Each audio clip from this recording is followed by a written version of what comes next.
इस वक्त ऐसी भयानक सच निकलकर सामने आया जिसे सुनकर आप हैरान परेशान हो जाएंगे। दोस्तों, इस वक्त की सबसे बड़ी अपडेट ये है कि सुनीता विलियम्स इस वक्त अंतरिक्ष में फंसी हुई है और पूरी कोशिशें की जा रही है कि जल्द से जल्द उनको वापस धरती पर लाया जाए। और अब यह कहा जा रहा है कि यह काम एलन मस्क करेंगे। जी हाँ दोस्तों, अब सुनीता विलियम्स का शरीर गलना शुरू हो गया है और बचने का मात्र 12 दिनों का ही समय बताया जा रहा है। और दोस्तों, नासा की एक रिपोर्ट में यह भी कहा जा रहा कि साल 2025 तक लाया जाएगा सुनीता विलियम्स को। जी हाँ दोस्तों, बहुत ही चिंताजनक अपडेट सामने निकल कर आ रहा है। दोस्तों, बहुत ध्यान से सुनिए इस खबर को दोस्तों, क्योंकि यह खबर उस सुनीता विलियम्स की है जिसके पास 322 दिनों का स्पेस में समय बिताने का एक्सपीरियंस है। उस एस्ट्रोनॉट के लिए जो स्पेसक्राफ्ट की पायलट है और कई मिशन और कई रॉकेट ले जा चुकी है ISS तक, इंटरनेशनल स्पेस स्टेशन तक के, यह वो सुनीता विलियम्स है। दोस्तों, भारत मूल की एस्ट्रोनॉट जिसके पास में 7 स्पेस वॉक करने का क्रेडिट है। स्पेस वॉक का अर्थ जानते हैं आप, यानी स्पेसक्राफ्ट से बाहर निकलकर बीच अंतरिक्ष में पैदल चलना, और वहां पर कोई भी त्रुटि आई है तो अपने स्पेसक्राफ्ट से बाहर निकलकर, स्पेस स्टेशन से बाहर निकलकर एक एक केबल के सहारे लटककर अंतरिक्ष में जो भी प्रॉब्लम आई है, टेक्निकल त्रुटि, उसे फिक्स करना। ऐसे 7 स्पेस वॉक कर चुकी है भारतीय मूल की सुनीता विलियम्स। सुनीता विलियम्स भारत को मिल जाए तो भारत की 100 एस्ट्रोनॉट्स को ट्रेन कर सकती है। इतनी काबिलियत है इस महान एस्ट्रोनॉट के पास, और यह बहुत बुरी तरीके से फंस चुकी है अंतरिक्ष में। क्या होगा, अमेरिका क्या डिसीजन लेगा? क्या सुनीता विलियम्स को बचाया जा सकता है या फिर उनका समय अब खत्म हो चुका है? दोस्तों, एक एक करके सारा अपडेट बताएंगे, वीडियो के अंत तक बने रहे। दोस्तों, पूरी अपडेट क्या है समझते हैं इस वीडियो में, लेकिन उससे पहले सुनीता विलियम्स के लिए प्रार्थना कीजिए और वीडियो को लाइक करके चैनल को सब्सक्राइब कर दें।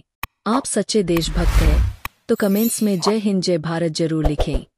चलिए दोस्तों, हम अपने टॉपिक पर आते हैं। सुनीता विलियम्स 5 जून को स्टार लाइनर स्पेसक्राफ्ट के जरिए स्पेस मिशन के लिए रवाना हुई थी। उनके साथ एक और अंतरिक्ष यात्री बुच विल्मोर भी थे जो मिशन कमांडर है। दोनों को इंटरनेशनल स्पेस स्टेशन यानी कि ISS पर करीब दिन का वक्त बिताकर वापस लौटना था, पर अब तक दोनों की वापसी नहीं हो सकी है। तकनीकी समस्या ऐसी है कि नासा के तमाम हथकंडे अभी तक काम नहीं आ पा रहे। लेकिन अब इस पूरे मामले में नासा ने नया अपडेट जारी किया है। नासा के अधिकारियों के मुताबिक सुनीता विलियम्स और बुच विल्मोर को इंटरनेशनल स्पेस सेंटर से धरती पर वापस लाने के लिए स्टार लाइनर के अलावा दूसरे विकल्पों पर भी विचार किया जा रहा है। आइए अब जानते हैं कि क्या है star liner spacecraft. Sunita Williams जिस स्पेसक्राफ्ट के जरिए इंटरनेशनल स्पेस स्टेशन यानी कि ISS तक पहुंची, उसे अमेरिकी एयरक्राफ्ट कंपनी बोइंग ने डेवलप किया है। इस स्पेसक्राफ्ट को स्टार लाइनर नाम दिया गया है। कंपनी इसको स्पेस कैप्सूल भी कहती है। बोइंग ने अमेरिकी स्पेस एजेंसी नासा यानी कि नासा की कमर्शियल स्पेस प्रोग्राम के लिए स्पेसक्राफ्ट डेवलप किया। 5 जून को स्टार लाइनर का पहला मानव युक्त ट्रायल किया गया। सुनीता विलियम्स और बुच विल्मोर स्पेसक्राफ्ट से ISS के लिए रवाना हुए। हालांकि जब स्टार लाइनर को लॉन्च किया जा रहा था तभी इसमें से हीलियम गैस लीक हो रही थी। BBC की एक रिपोर्ट के मुताबिक बोइंग के इंजीनियर्स को लॉन्चिंग के दौरान गैस लीक के बारे में पता था, पर तब उन्हें यह नहीं लगा कि यह कोई बड़ी समस्या है। पर यात्रा के दौरान स्पेसक्राफ्ट में 4 और जगह से हीलियम गैस का रिसाव होने लगा। इंटरनेशनल स्पेस स्टेशन में डॉक करते वक्त इसके थ्रस्टर भी फेल हो गए। हालांकि नासा और बोइंग का यह कहना है 5 से 4 थ्रस्टर ठीक कर लिए गए हैं। नासा के मुताबिक ऐसा बिल्कुल नहीं है कि स्टार लाइनर का इस्तेमाल नहीं किया जा सकता। इमरजेंसी के केस में विलियम्स और उनके साथी एस्ट्रोनॉट स्पेसक्राफ्ट से धरती तक लौट सकते हैं। पर फिलहाल एजेंसी पूरी समस्या की तह तक जाना चाहती है। वह पता लगा रही है कि आखिर इन फ्लाइट में गैस क्यों और कैसे लीक हुई और थ्रस्टर आखिर क्यों फेल हो गए। इसी वजह से एस्ट्रोनॉट्स की वापसी फिलहाल टाल दी गई है। दूसरी तरफ भारतीय मूल की एस्ट्रोनॉट सुनीता विलियम्स की हड्डियों से कैल्शियम झर रहा है। स्पेस में धरती की तरह हड्डियों पर वजन का प्रेशर नहीं पड़ता है, जिसके कारण बोन डेंसिटी और तेजी से कम होने लगती है। इससे हड्डियां कमजोर होने लगती है। स्पेस में ग्रेविटी नहीं होती, जिसे माइक्रोग्रेविटी कहा जाता है, और ऑस्टियोपोरोसिस की बीमारी हो जाती है। यह समस्या आम लोगों को भी हो सकती है। मेडलाइन प्लस के मुताबिक उम्र बढ़ने, खाने में कैल्शियम की कमी, कुछ मेडिकल डिसऑर्डर की वजह से भी बोन डेंसिटी कम हो जाती है। इस दौरान सुनीता विलियम्स को कई सारी दिक्कतों का सामना करना पड़ रहा है, यह स्थिति दोनों अंतरिक्ष यात्रियों की जान के लिए खतरा साबित हो सकती है। हालांकि नासा दोनों को वापस लाने में कोई कसर नहीं छोड़ रहा है और नासा के अधिकारी ने 7 अगस्त को एक प्रेस कॉन्फ्रेंस में कहा कि सुनीता विलियम्स और बुज विल्मोर को वापस लाने के लिए स्टार लाइनर के अलावा अन्य विकल्पों पर विचार कर रहे हैं।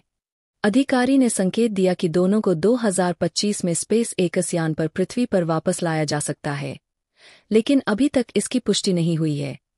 नासा की भारतीय मूल की अंतरिक्ष यात्री सुनीता विलियम्स और बुच विल्मोर करीब 2 महीने से अंतरिक्ष में फंसे हैं। फिलहाल दोनों अंतरिक्ष यात्री अंतर्राष्ट्रीय अंतरिक्ष स्टेशन ISS में मौजूद है। दोनों अंतरिक्ष यात्री बोइंग स्टार लाइनर की पहली उड़ान की टेस्टिंग के लिए रवाना हुए थे, लेकिन अंतरिक्ष यान में खराबी के कारण उनकी वापसी नहीं हो पाई है। हालांकि अब अमेरिकी अंतरिक्ष एजेंसी नासा के पास दोनों अंतरिक्ष यात्रियों को वापस लाने के लिए सिर्फ 12 दिन का समय बचा है। दरअसल अमेरिकी अंतरिक्ष एजेंसी नासा क्रू 9 मिशन 18 अगस्त को लॉन्च करने वाली है। इस मिशन के जरिए 4 अंतरिक्ष यात्री अंतर्राष्ट्रीय अंतरिक्ष स्टेशन पर जाएंगे, लेकिन अंतरिक्ष स्टेशन का एक समय में 3 से 6 अंतरिक्ष यात्रियों को रखने का लक्ष्य है। न्यूज एजेंसी AAI की रिपोर्ट के मुताबिक जब तक विलियम्स और विल्मोर की सुरक्षित वापसी नहीं हो जाती है, तब तक मिशन में देरी हो सकती है या नासा इसे रद्द कर सकता है। आज के लिए बस इतना ही। वैसे आप सभी को यह जानकारी कैसी लगी, इसके बारे में आपका क्या राय है, कमेंट बॉक्स में जरूर बताइएगा। दोस्तों, चैनल को सब्सक्राइब कर दें और बेल आइकन को ऑल पर सिलेक्ट करना बिल्कुल ना भूलें। मिलते हैं किसी और नॉलेजेबल वीडियो के साथ। वीडियो को अंत तक देखने के लिए बहुत बहुत धन्यवाद।